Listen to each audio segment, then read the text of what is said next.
Hi Sunny, hi Satvik, ఎలా ఉన్నారు? నేను చాలా సంతోషంగా ఉన్నా. నేను బాగానే ఉన్నాను. ఏంటి సాత్విక్, చాలా డల్గా ఉన్నావు? ఏదో బాధపడుతున్నట్టున్నావు. ఏం చెప్పను, కోవిడ్ వల్ల అనుకున్న సీట్ అనుకున్న కాలేజీలో రాక ఏదో అలా సబ్జెక్ట్ కంప్లీట్ చేస్తున్నాను. రేపు క్యాంపస్ సెలక్షన్కి వెళ్ళాలి. నిజమే, కోవిడ్ మానవ చరిత్రలో ఎన్నో మార్పులు తీసుకొని వచ్చింది. అలాగే దుఃఖమును బాధను మిగిల్చింది. అదో చేదు జ్ఞాపకం. అసలు మానవ చరిత్రలో అందరూ సంతోషించే సందర్భం ఏదైనా ఉందంటారా? ఉంది. చరిత్రను క్రీస్తు పూర్వం, క్రీస్తు శకంగా విభజించిన క్రీస్తు పుట్టుక మానవాళందరికీ సంతోషం తీసుకొచ్చింది. అది చాలా ప్రత్యేకమైంది. అందుకే ప్రపంచమంతా ఈ పండుగను జరుపుకుంటారు.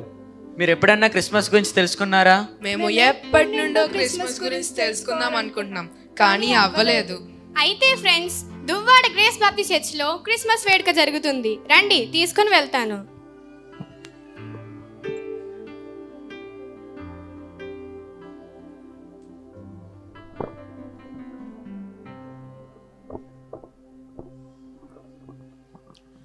దావీదు వంశస్థుడైన యోసేపను ఒక పురుషునికి ప్రదానము చేయబడిన కన్యకైన మరియ యొద్దకు దేవుని దూత పంపబడెను.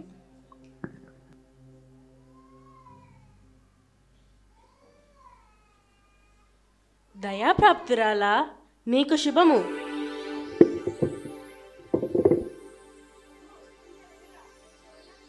మరియా, భయపడకుము, నీవు దేవుని వలన కృప పొందితివి. ఇదిగో నీవు గర్భము ధరించి కుమారుని కని ఆయనకు యేసు అని పేరు పెట్టుదువు. ఆయన గొప్పవాడై సర్వోన్నతుని కుమారుడనబడును. నేను పురుషుని ఎరుగని దానినే, ఇదేలాగు జరుగును? పరిశుద్ధాత్మ నీ మీదకు వచ్చును, సర్వోన్నతుని శక్తి నిన్ను కమ్ముకొనును. గనుక పుట్టబోవు శిశువు పరిశుద్ధుడై దేవుని కుమారుడనబడును. దేవుడు చెప్పిన ఏ మాటైనను నిరర్ధకము కానేరదు. ప్రభువు దాసురాలను, నీ మాట చెప్పున జరుగునుగాక.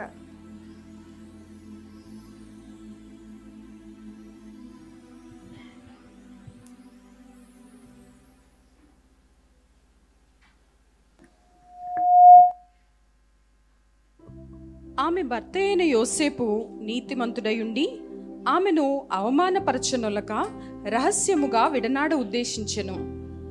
అతడు ఈ సంగతులను గూర్చి ఆలోచన చేస్తూ ఉండగా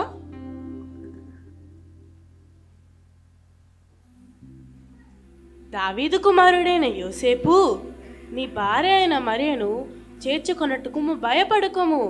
ఆమె గర్భము ధరించినది పరిశుద్ధాత్మ వలన కలిగినదే. ఆమె ఒక కుమారుని కనును. తన ప్రజలను వారి పాపము నుండి ఆయనే రక్షించును. గనుక ఆయనకు యేసు అని పేరు పెట్టుదువు. యోసేపు నిద్ర మేలుకొని ప్రభువు తనకు ఆజ్ఞాపించిన ప్రకారము చేసెను.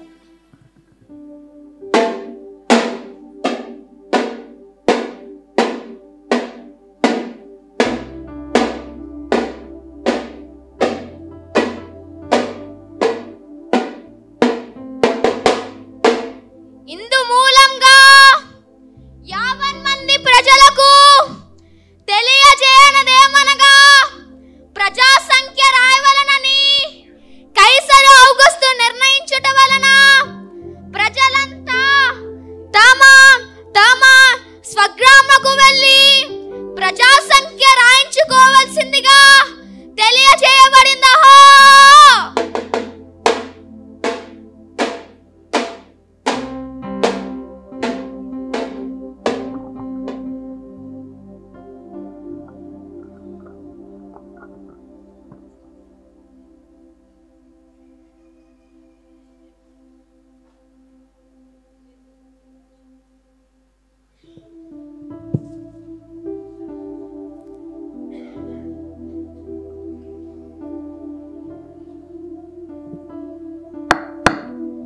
అయ్యా, నా భార్య నిండు చూలాలు.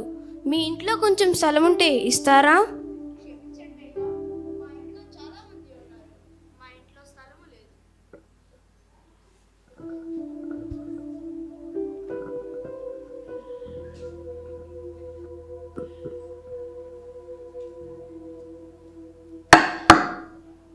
అమ్మా, నా భార్య నిండు చూలాలు. మీ సత్రములో కొంచెం స్థలం ఉంటే ఇస్తారా? వారికెక్కడా స్థలము దొరకనందున మరియా పశువుల పాకలోనే యేసు ప్రభునకు జన్మనిచ్చెను.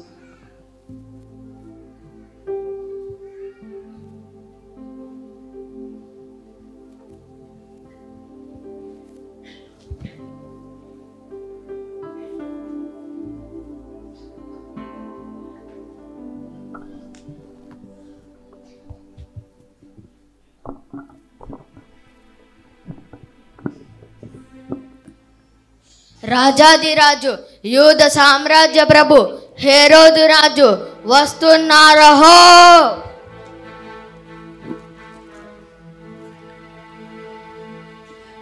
రాజైన హేరోదు దినములలో యూదా దేశపు బెత్లెహేములో యేసు పుట్టిన పిమ్మట ఇదిగో తూర్పు దేశపు జ్ఞానులు యెరూషలేమునకు వచ్చి, యూదుల రాజుగా పుట్టినవాడెక్కడా?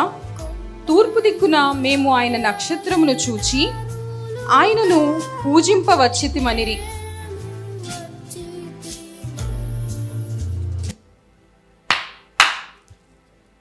చెప్పండి మహాప్రభు. శాస్త్రులను ప్రవేశపెట్టండి.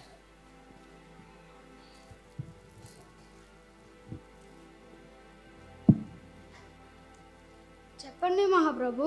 క్రీస్తు ఎక్కడ పుట్టెను? యూదా ధర్మశాస్త్ర ప్రవక్తల ప్రవచనముల ప్రకారం క్రీస్తు పుట్టుక యూదా బెత్లెహేములోనే మహారాజా.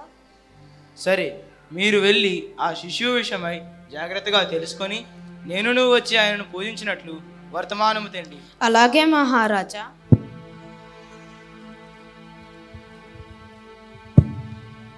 అదిగో ఆ తార కనబడుచున్నది. చూడండి, మనము తూర్పు దేశపున చూచిన నక్షత్రము కనబడుచున్నది. రండి, దానిని వెంబడిద్దాం.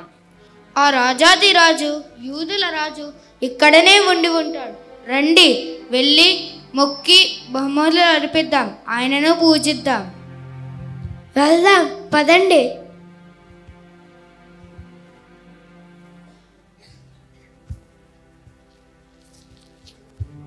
రాజా, యూదుల రాజా, యూదుల రాజుగా నేనుండగా మరి యొక్క రాజు పుట్టడమా? అసంభవం.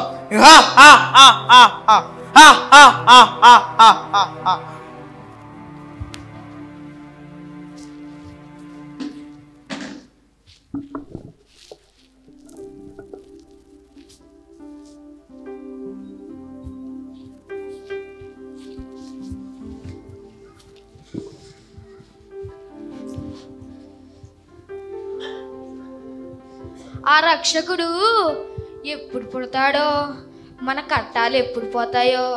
అరే కాంతయ్య, రండ్రా, నిప్పేసుకొని చలి కాసుకుందాం. రండి రండి.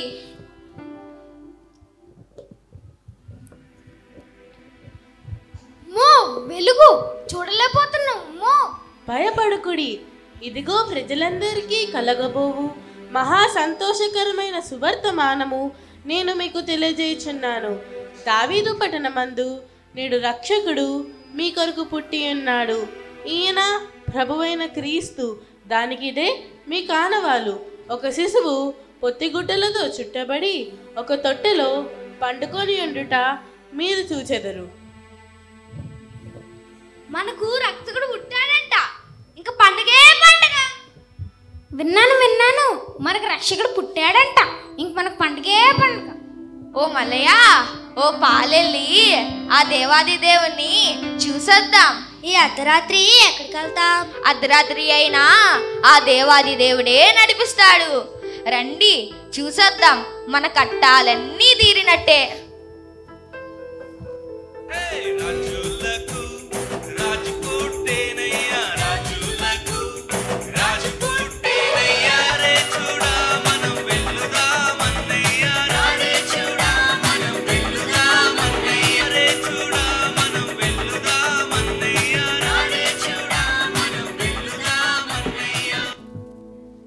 సృష్టికర్త దేవుడు మన కైల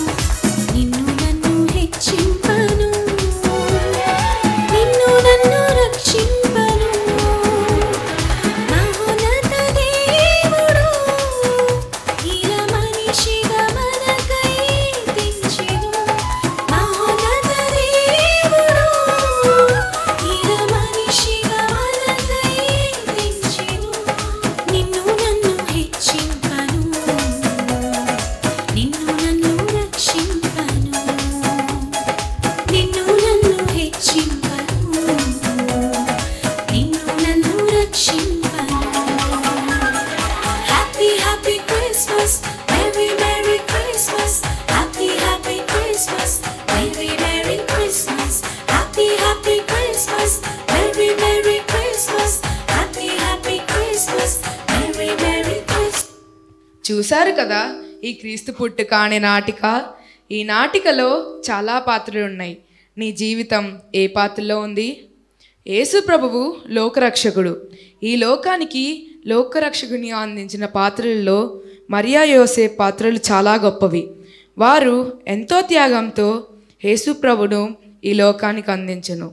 మరి నీవు యేసు ప్రభుని ఎవరికి అందిస్తున్నావు? మరి గొల్లలు జ్ఞానులు జ్ఞానంతో యేసుని వెంబడించి పూజించారు. మరి నీకు జ్ఞానం ఉందా? మరి గొల్లలు విశ్వాసంతో రక్షకుని జన్మ శుభవార్త విని ఆ శుభవార్తను అందరికీ అందించారు. మరి నీకు ఆ విశ్వాసం ఉందా? హేరోదు గర్వంతో యేసుని స్వీకరించక చాలా కీడు చేసి నశించిపోయాడు. మీరెవ్వరూ ఆ హేరోదులా ఉండకండి. యేసుని స్వీకరించండి, అందరికీ అందించండి. Happy Christmas.